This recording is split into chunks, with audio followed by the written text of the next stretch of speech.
Hi guys, మళ్ళీ ఇంకొక వీడియోతో మీ ముందుకు. ఈరోజు పరిశ్రమ ప్రజలు తెలంగాణ ప్రభుత్వం కలిశారు. అదే మన సినీ సెలబ్రిటీస్ వచ్చేసి తెలంగాణ గవర్నమెంట్ని కలిసిందనమాట. ఈరోజు భేటీలో మాత్రం దిల్ రాజు, అల్లు అరవింద్, నాగార్జున వంటి పెద్ద పెద్ద సెలబ్రిటీసే కలిశారు. బెనిఫిట్ షోలు మరియు టికెట్ ప్రైజెస్ అండ్ ఇంకొన్ని సమస్యలపైన పరిశ్రమ సెలబ్రిటీస్ వచ్చేసి ప్రభుత్వాన్ని ఒప్పిస్తారని అందరూ ఎక్స్పెక్ట్ చేశారు. అయితే ఆశ్చర్యకరంగా ఒక ఆదేశాన్ని ప్రకటించింది గవర్నమెంట్. అదేంటంటే టికెట్ల పెంపు లేదా బెనిఫిట్ షోలకు అనుమతి లేదని తేల్చి చెప్పేశారు. అంటే ఇక మీదటి నుంచి బెనిఫిట్ షోలు ఉండవు, at the same time ticket hikes ఉండవు. బెనిఫిట్ షోలు అంటే మనందరికీ తెలిసిందే. 4 o'clock షోస్, 5 o'clock షోస్ ఇలాంటివేమీ ఇక మీదట తెలంగాణలో ఉండవు. అట్ ద సేమ్ టైం 400, 500, 600 ఈ రేంజ్లో టికెట్ ప్రైజెస్ ఉండవు. ఫస్ట్ డే నుంచే నార్మల్ డేస్లో ఉన్నట్టే 300, 250 అలాగే టికెట్ ప్రైజెస్ ఉంటాయి.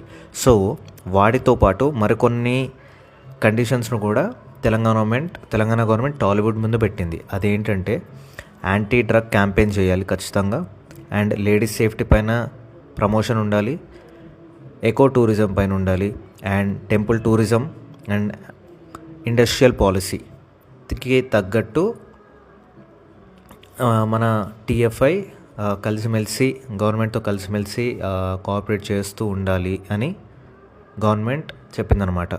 సంధ్యా థియేటర్లో తొక్కిసలాట ఘటన జరిగినప్పటి నుంచి మన తెలంగాణ సీఎం రేవంత్ రెడ్డి గారు తెలుగు చిత్ర పరిశ్రమపై దృష్టి సారించిన సంగతి అందరికీ తెలిసిందే. టికెట్ పెంపు లేదా బెనిఫిట్ షోలకు అనుమతి లేదని తెలంగాణ ప్రభుత్వం చెప్పడంతో టాలీవుడ్ ఇప్పుడు షాక్కి గురైంది. ఓకే, ఆబ్వియస్లీ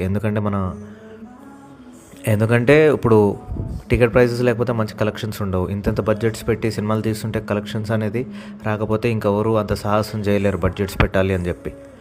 దీనికి గవర్నమెంట్ రియాక్షన్ ఏంటంటే, మేము టాలీవుడ్కి వ్యతిరేకమైతే కాదు, టాలీవుడ్ సమస్యలు పరిష్కరించడంలో ముందుంటాం, తెలంగాణలో షూటింగ్కు మరిన్ని రాయితీలు కల్పించాలన్న అభ్యర్థనపై కమిటీ వేస్తాం, ముందస్తు అనుమతులు, తగిన భద్రత ఉంటేనే సినిమా ఈవెంట్లకు అనుమతిస్తారు, ఇక బెనిఫిట్ షోలు ఉండవు, అసెంబ్లీలో చెప్పిన దానికి కట్టుబడి ఉంటాం. ఇది రేవంత్ రెడ్డి గారి స్టాండ్. ఇక మీదటి నుంచి టాలీవుడ్లో చాలా చేంజెస్ అయితే కనబడబోతున్నాయి. In terms of events, in terms of benefit shows, in terms of releases, పెద్ద పెద్ద మార్పులు జరగబోతున్నాయి. దీనిపైన టాలీవుడ్ ఎలా రియాక్ట్ అవుతుందో చూడాలి. ఎవరైనా సెలబ్రిటీస్ రియాక్ట్ అవుతారో లేకపోతే ఆర్టిస్టులు ఎవరైనా రియాక్ట్ అవుతారో అనేది మాత్రం ఖచ్చితంగా చూడాలి. ఎందుకంటే మనం ఇది ఎక్కడో చూసాం ఇంతకుముందు, తెలంగాణలోనే కదా, తెలంగాణలో ఇప్పుడు జరుగుతుంది, ఇంకెప్పుడు ఎక్కడో చూసాం. అది ఎక్కడ అంటే ఏపీలో చూసాం 5 years, 6 years బ్యాక్. ఇప్పుడు మళ్ళీ ఏపీది కాస్త ఇప్పుడు తెలంగాణలో చూస్తున్నాం. చూద్దాం జనాలు ఎలా రియాక్ట్ అవుతారు, గవర్నమెంట్ ఎలా రియాక్ట్ అవుతుంది, అండ్ మెయిన్గా ఇండస్ట్రీ ఎలా రియాక్ట్ అవుతుంది అనేది. ఇది ఈరోజు video guys. Thank you for watching. Have a great day. Bye.